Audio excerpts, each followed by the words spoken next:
कृष्ण गोविंद हरे मुरारी, हे नाथ नारायण वासुदेवाय। हरिओम नाथ। अष्टावक्र गीता प्रकरण 19वां, सूत्र पहला, भाग 2। तत्व ज्ञान के बाद अष्टावक्र जी राजा जनक को विदा कर रहे हैं। दीक्षांत भाषण समाप्त हो गया। अब इस 19वें और 20वें प्रकरण में राजा जनक अष्टावक्र जी के प्रति धन्यवाद समर्पित कर रहे हैं। यह धन्यवाद भी मात्र औपचारिकता नहीं है, बल्कि अपनी आत्म स्थिति का वर्णन कर रहे हैं जो गुरु की कृपा से प्राप्त हुई है। आत्मज्ञान पूर्ण शल्य क्रिया है जिसमें सभी विजातीय तत्व छूट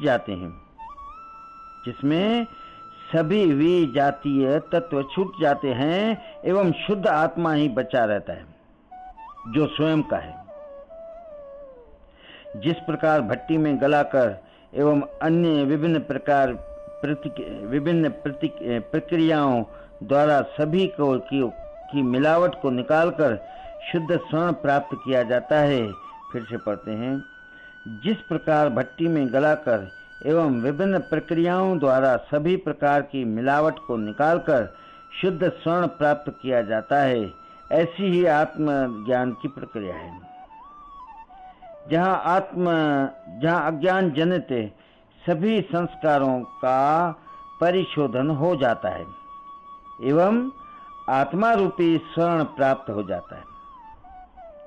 इसमें मन, बुद्धि, स्मृति, शरीर, अहंकार, संकल्प विकल्प, शास्त्र, धर्म, कामनाएं, वासनाएं आदि छूट जाती है, क्योंकि आत्मा के लिए ये समस्त विकृतियां ही है। ये सब विजातीय तत्व ही है जिनका आत्मा से कोई संबंध नहीं है। मृत्यु के समय केवल शरीर छूटता है, अन्य सभी साथ जाते हैं। ये भी तत्व बार बार जन्म लेने का कारण बनते हैं, किंतु आत्मज्ञानी में ये सभी छूट जाते हैं।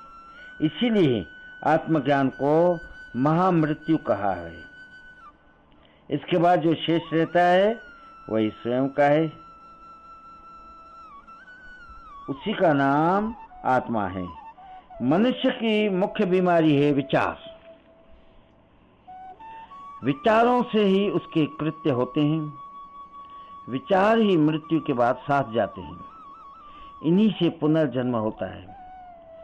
सुख दुख का कारण भी विचार ही है। सभी द्वंद्व विचारों के कारण हैं। दूसरे शब्दों में विचार ही संसार है। निर्विचार साधना ही ध्यान है। इसकी उपलब्धि ही समाधि है। यही आत्मज्ञान है। इसकी उपलब्धि ही समाधि है, यही आत्मज्ञान है। जब तक विचार हैं, आदमी स्वस्थ होगा। राजा जनक जी तत्व आत्मज्ञान को उपलब्ध हुए। उनकी सारी बीमारी मिट गई। अब वे पूर्ण स्वस्थ हैं। वे अष्टावक्र जी के प्रति अपना आभार व्यक्त करते हुए कहते हैं कि मैंने आपके तत्व ज्ञान रूपी सांसी को लेकर हृदय और उदर से अनेक प्रकार के विचार रूपी बाण को निकाल दिया है। अब मैं पूर्ण स्वस्थ हूँ।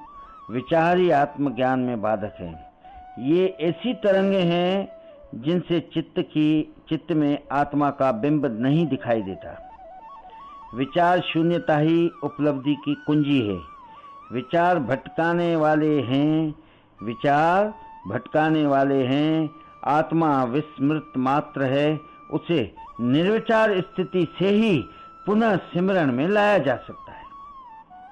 आत्मा विस्मृत मात्र है, अर्थात भूल चुके हैं हम आत्मा को, उसे निर्विचार स्थिति से ही पुनः सिमरन में लाया जा सकता है।